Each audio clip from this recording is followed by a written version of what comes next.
아버지 하나님, 지난 하루도 잘 돌봐주시고 오늘도 이렇게 복된 날 주님의 은혜가 예비된 귀한 날 허락해 주신 것을 고맙고 감사드립니다. 시드는 것과 또 영원한 것을 잘 분별할 수 있기를 원합니다.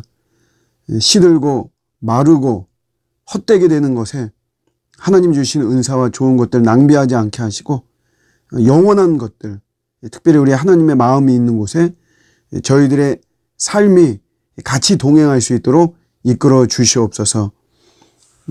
교만하지 않도록 늘 붙잡아 주시고 저희가 더 겸손하게 주님 앞에 엎드리고 주의 이름을 부르고 주님께 진정성 있는 마음으로 간절하게 주님을 대하는 저희들 될 수 있도록 이끌어 주시옵소서. 감사드리고 예수님의 이름으로 기도드립니다.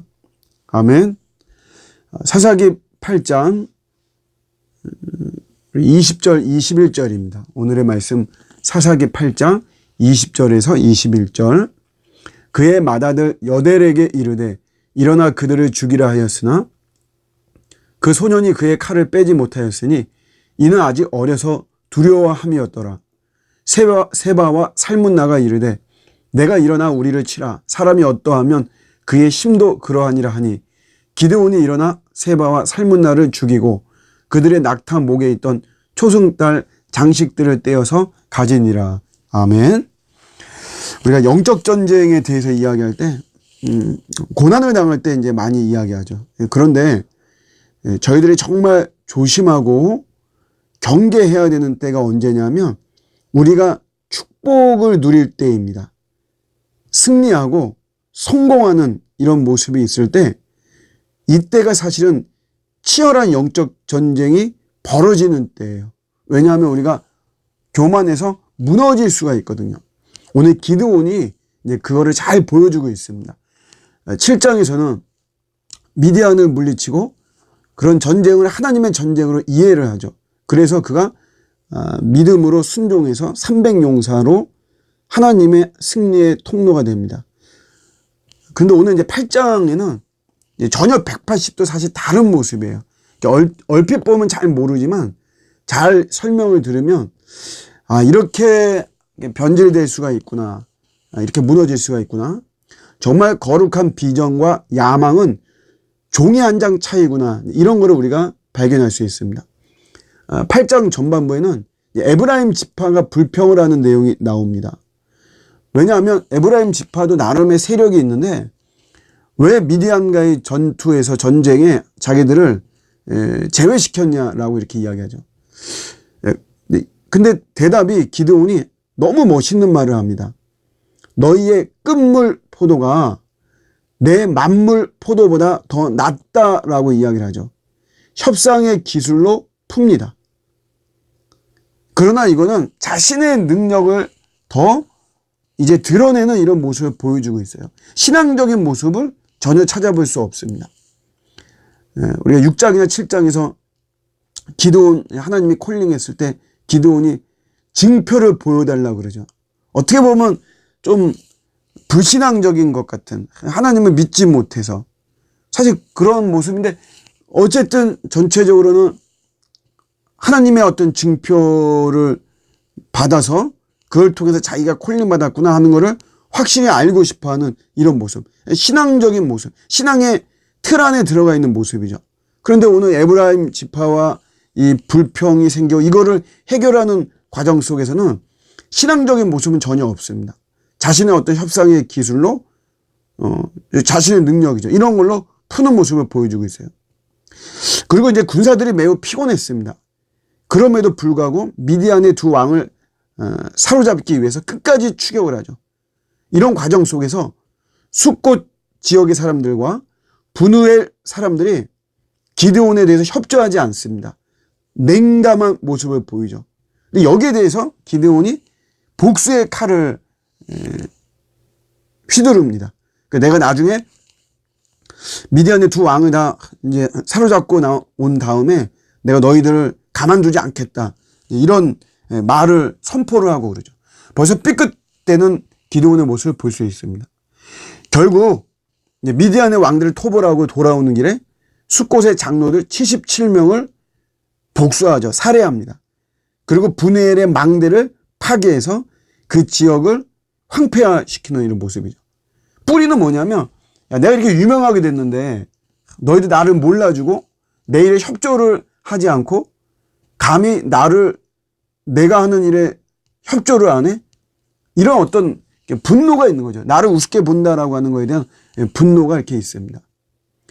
그리고 미디안의 두 왕을 처형하는 과정에서도 장남에게 지시하죠. 그런데 이 장남이 어려가지고 죽이지를 못하는 것이에요. 그러니까 어린 소녀에게 죽임을 당하는 것은 사실은 굉장히 치욕이죠. 여인에게 죽임을 당하는 것도 이 시대의 장수들에게는 굉장한 수치인데 어린아이한테 죽는 것도 마찬가지거든요. 근데 결국 이제 여델이 기드온의 아들이 너무 어리기 때문에 차마 죽이지 못하고 결국 기드온이 본인이 처형하죠. 그러니까 이런 걸 볼 때 기드온이 그렇게 끝까지 추격을 하려고 했던 진짜 이유는 이스라엘의 완전한 해방을 위한 것이 아닙니다. 개인적인 복수예요. 어떤 자기 집안 가문의 명예, 자기의 이름을 더 드러내려고 하는 어떤 이런 모습이죠. 그러니까 하나님을 위한 거는 전혀 없는 거예요. 기드온이 지극히 개인적인 야망가가 되어버린 모습을 볼 수 있습니다. 하나님의 축복과 은혜가 임했던 그의 삶인데 이렇게 바뀌어져 버리는 거죠.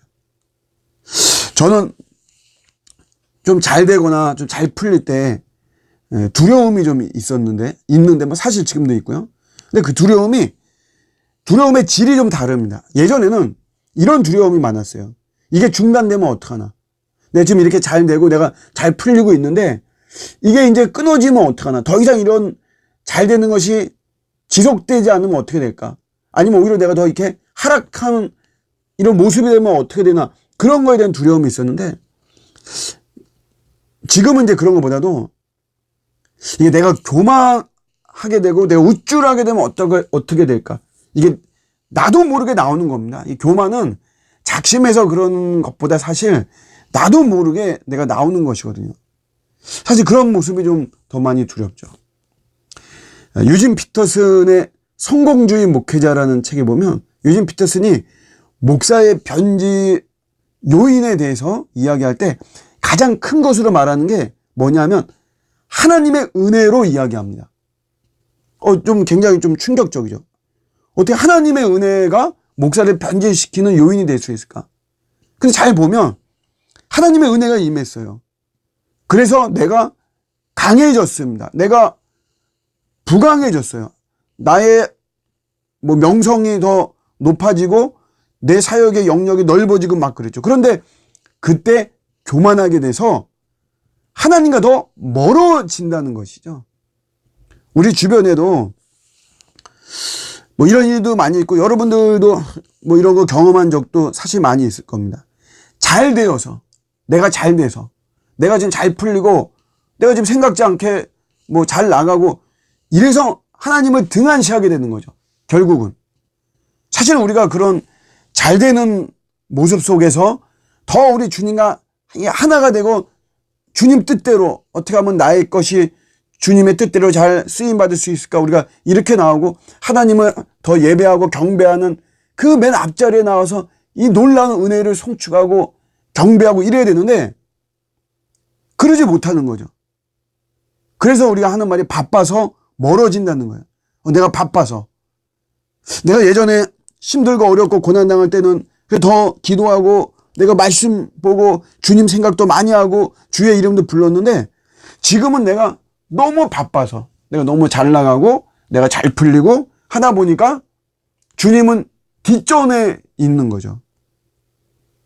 이게 여러분 다 거룩한 비전과 야망은 종이 한 장 차이라는 거예요. 미디안의 모습이 똑같은 거죠, 우리가. 사실 우리가 더 잘 될 때 사실 더 엎드려야 됩니다.